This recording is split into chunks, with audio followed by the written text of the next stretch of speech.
जय हिंद दोस्तों। बीपीएससी शिक्षक भर्ती 4.0 प्रीवियस ईयर क्वेश्चन है। टीआरई 1.0, टीआरई 2.0, टीआरई 3.0 में पूछा गया प्रश्न है। फिजिक्स का पहला टॉपिक है प्रकाश एवं प्रकाशिकी। अभी तक का लेटेस्ट प्रश्न है। चलिए शुरू करते हैं। पहला टॉपिक है प्रकाश एवं प्रकाशिकी। फर्स्ट टॉपिक है ईएनटी विशेषज्ञों द्वारा निम्नलिखित में से किस तरह का दर्पण प्रयोग किया जाता है। ईएनटी विशेषज्ञों द्वारा निम्नलिखित में से किस तरह का दर्पण प्रयोग किया जाता है। आपका सही उत्तर हो जाएगा ऑप्शन ए, अवतल दर्पण। ईएनटी विशेषज्ञों द्वारा अवतल दर्पण का प्रयोग किया जाता है। ईएनटी विशेषज्ञों द्वारा अवतल दर्पण का प्रयोग किया जाता है। अवतल दर्पण अपने सामने रखी वस्तु को आवर्धित छवि बनाता है, इसलिए नाक, कान और गाल रोग विशेषज्ञ मुख्य रूप से अवतल दर्पण का प्रयोग करते हैं। नेक्स्ट प्रश्न है, यदि तरंगदैर्घ्य बैंगनी से लाल रंग की तरफ बढ़ाया जाए तो चमक।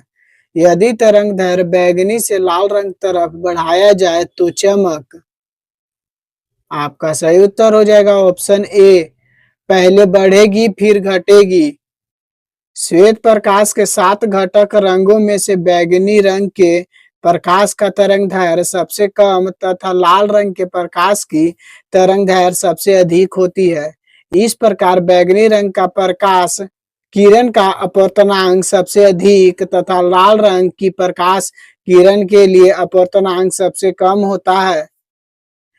यदि प्रकाश किरण की तरंगदैर्घ्य को बैंगनी रंग की प्रकाश किरण से लाल रंग की प्रकाश किरण की तरफ बढ़ाया जाए तो अपेक्षा के प्रतिदीप्ति सबसे पहले हरे रंग की प्रकाश की अधिकतम बढ़ जाती है और फिर उसके बाद लाल रंग की प्रकाश तक घट जाती है।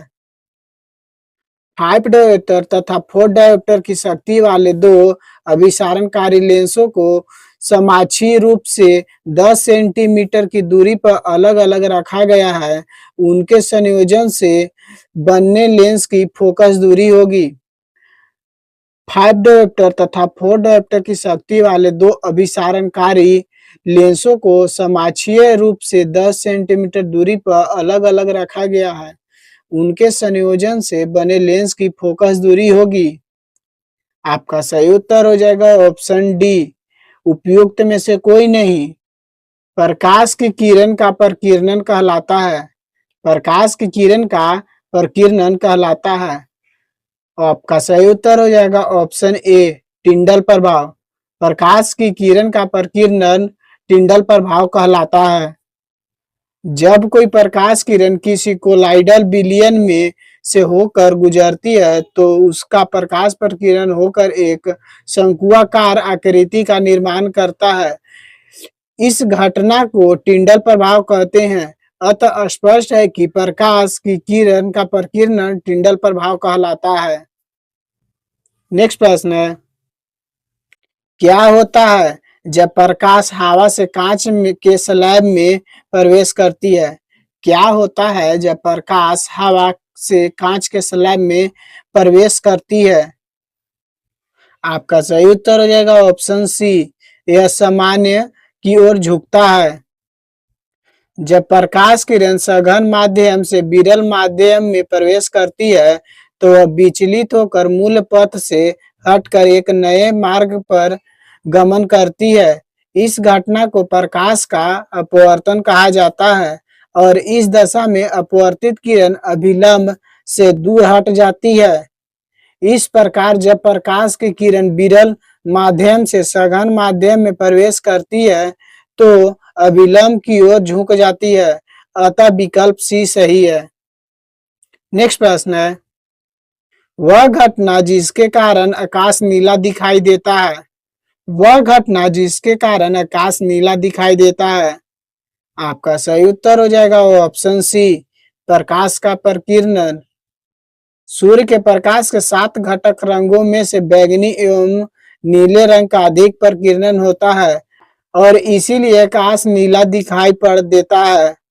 बैंगनी और नीले रंग के प्रकाश के अधिक प्रकीर्णन का कारण यह है कि बैंगनी और नीले रंग के प्रकाश की तरंगदैर्घ्य अन्य प्रकाश की तुलना में कम होती है। जिस प्रकार बैंगनी और नीला प्रकाश पृथ्वी के वायुमंडल में हवा के छोटे छोटे अणुओं द्वारा सभी दिशाओं में अधिक प्रकीर्णन होते हैं, इसी कारण आकाश नीला दिखाई देता है। नेक्स्ट प्रश्न है, निम्नलिखित में से कौन सा फोटो इलेक्ट्रिक उपकरण डिजिटल अनुप्रयोगों के लिए सबसे उपयुक्त है? निम्नलिखित में से कौन सा फोटो इलेक्ट्रिक उपकरण डिजिटल अनुप्रयोगों के लिए सबसे उपयुक्त है? आपका सही उत्तर हो जाएगा option A, photovoltaic cell. Photo electric उपकरण उस सामग्रियों को संदर्भित करती है जो ऑप्टिकल सिग्नल उत्पन्न, परावर्तित, संचारित, संसाधित और संग्रहित कर सकती है। फोटोवोल्टाइक सेल एक प्रकार का फोटो इलेक्ट्रिक उपकरण है जो डिजिटल अनुप्रयोगों के लिए सबसे उपयुक्त होता है। फोटोवोल्टाइक सेल, जिसे आमतौर पर सौर सेल कहा जाता है, एक गैर यांत्रिक उपकरण है जो सूर्य के प्रकाश को सीधे विद्युतीय ऊर्जा में परिवर्तित करता है। नेक्स्ट प्रश्न है, सौर ऊर्जा को विद्युतीय ऊर्जा में किसके द्वारा परिवर्तित किया जाता है? सौर ऊर्जा को विद्युतीय ऊर्जा में किसके द्वारा परिवर्तित किया जाता है? आपका सही उत्तर हो जाएगा ऑप्शन सी, फोटोवोल्टाइक सेल। सौर ऊर्जा को विद्युतीय ऊर्जा में फोटोवोल्टाइक सेल द्वारा परिवर्तित किया जाता है। फोटोवोल्टाइक सेल, जिसे आमतौर पर सौर सेल कहा जाता है, एक गैर यांत्रिक उपकरण है जो सूर्य के प्रकाश को सीधे बिजली में परिवर्तित करता है। नेक्स्ट प्रश्न है, एक उत्तम लेंस की फोकस दूरी f 10 सेंटीमीटर है, पानी में इसे डुबाने पर यह कार्य करेगा। एक उत्तम लेंस की फोकस दूरी f 10 सेंटीमीटर है, पानी में इसे डुबाने पर यह कार्य करेगा। आपका सही उत्तर हो जाएगा ऑप्शन सी, 10 सेंटीमीटर के एक उत्तल लेंस की तरह। एक उत्तल लेंस की फोकस दूरी 10 सेंटीमीटर है, पानी में इसे डुबाने पर f 10 सेंटीमीटर के एक उत्तल लेंस की ही तरह कार्य करेगा। नेक्स्ट प्रश्न है, हालांकि दृश्य प्रकाश के लिए जल का पारदर्शक होता है, दूरस्थ वस्तुओं को जल की महीन बूंदों से निर्मित कोहरे में नहीं देखा जा सकता है। यह इसलिए होता है क्योंकि हालांकि दृश्य प्रकाश के लिए जल का पारदर्शक होता है, दूरस्थ वस्तुओं को जल की महीन बूंदों से निर्मित कोहरे में नहीं देखा जा सकता है। यह इसलिए होता है क्योंकि अधिकतर प्रकाश बिखर कर आभासीय अस्पष्टता निर्मित करता है। आपका सही उत्तर हो जाएगा ऑप्शन बी, हालांकि दृश्य प्रकाश के लिए जल का पारदर्शक होता है, दूरस्थ वस्तुओं को जल की महीन बूंदों से निर्मित कोहरे में नहीं देखा जा सकता है। ऐसा इसलिए होता है क्योंकि अधिकतर प्रकाश बिखर कर आभासी अस्पष्टता निर्मित करता है। एक वर्णी प्रकाश एक माध्यम से दूसरे माध्यम में प्रवेश करता है, निम्नलिखित में से कौन सा गुण नहीं बदलता है? एक वर्णी प्रकाश एक माध्यम से दूसरे माध्यम में प्रवेश करता है, निम्नलिखित में से कौन सा गुण नहीं बदलता है? आपका सही उत्तर हो जाएगा ऑप्शन ए, आवृत्ति। जब कोई एक वर्णी प्रकाश एक माध्यम से दूसरे माध्यम में प्रवेश करता है तो प्रकाश की चाल, तरंगदैर्घ्य तथा तीव्रता बदल जाती है, परंतु प्रकाश की आवृत्ति नहीं बदलती है। नेक्स्ट प्रश्न है, लेंस की शक्ति मापी जाती है। लेंस की शक्ति मापी जाती है। आपका सही उत्तर हो जाएगा ऑप्शन ए, डायोप्टर। लेंस की शक्ति डायोप्टर में मापी जाती है। प्रकाश ऊर्जा का ऑप्टिकल फाइबर में संचरण किस घटना के अनुप्रयोगों द्वारा किया जाता है? प्रकाश ऊर्जा को ऑप्टिकल फाइबर में संचरण किस घटना के अनुप्रयोगों द्वारा किया जाता है। आपका सही उत्तर हो जाएगा ऑप्शन ए, पूर्ण आंतरिक परिवर्तन। प्रकाश ऊर्जा में ऑप्टिकल फाइबर में संचरण प्रकाश किरण को पूर्णतः आंतरिक परिवर्तन के कारण होता है, क्योंकि कोटिंग सामग्री का अपवर्तनांक, जिसे कैंडलिंग कहा जाता है, ऑप्टिकल फाइबर के अंत के सामग्री के अपवर्तनांक से कम होता है। ऑप्टिकल फाइबर में सिग्नल को प्रकाश ऊर्जा के रूप में भेजा जाता है। दूरसंचार के क्षेत्रों में हुए नवीनतम क्रांतिकारी परिवर्तन का एक प्रमुख आधार ऑप्टिकल फाइबर है। नेक्स्ट प्रश्न है, वायुमंडल में प्रकाश का प्रसार का कारण है।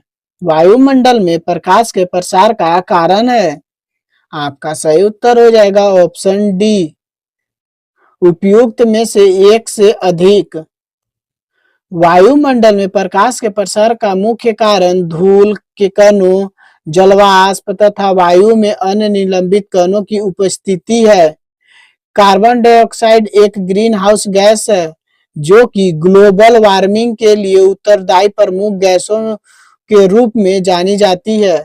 यह जीवाश्म ईंधन के दहन से उत्पन्न होती है।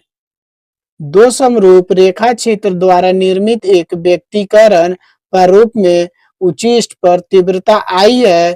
यदि कोई एक रेखा क्षेत्र बंद होता है तो उस स्थान पर तीव्रता I1 होती है। I और I1 के बीच संबंध। आपका सही उत्तर हो जाएगा ऑप्शन सी, I बराबर 4I1। नेक्स्ट प्रश्न है, 600 नैनोमीटर तरंगदैर्घ्य का प्रकाश एकल रेखा छिद्र पर आपतित होता है। विवर्तन प्रारूप का पहला निविष्ट केंद्र से 4 मिलीमीटर की दूरी पर प्राप्त होता है। पर्दे और रेखा छिद्र के बीच की दूरी 2 मीटर है। रेखा छिद्र की चौड़ाई क्या है? 600 नैनोमीटर तरंगदैर्घ्य का प्रकाश एकल रेखा छिद्र पर आपतित होता है। विवर्तन प्रारूप का पहला निविष्ट केंद्र से 4 मिलीमीटर की दूरी पर प्राप्त होता है। पर्दे और रेखा छिद्र के बीच की दूरी 2 मीटर है। तो रेखा छिद्र की चौड़ाई क्या है? आपका सही उत्तर हो जाएगा ऑप्शन बी, 0.3 मिलीमीटर। चतुर्थांश तरंग पट्टिका के साथ समतल ध्रुवीकृत प्रकाश के आपतन के किस कोण पर दीर्घवृत्तीय ध्रुवित प्रकाश गोलाकार ध्रुवीकृत हो जाता है? चतुर्थांश तरंग पट्टिका के साथ समतल ध्रुवीकृत प्रकाश के आपतन के किस कोण पर दीर्घवृत्तीय ध्रुवित प्रकाश गोलाकार ध्रुवीकृत हो जाता है? आपका सही उत्तर हो जाएगा ऑप्शन बी, 45 डिग्री।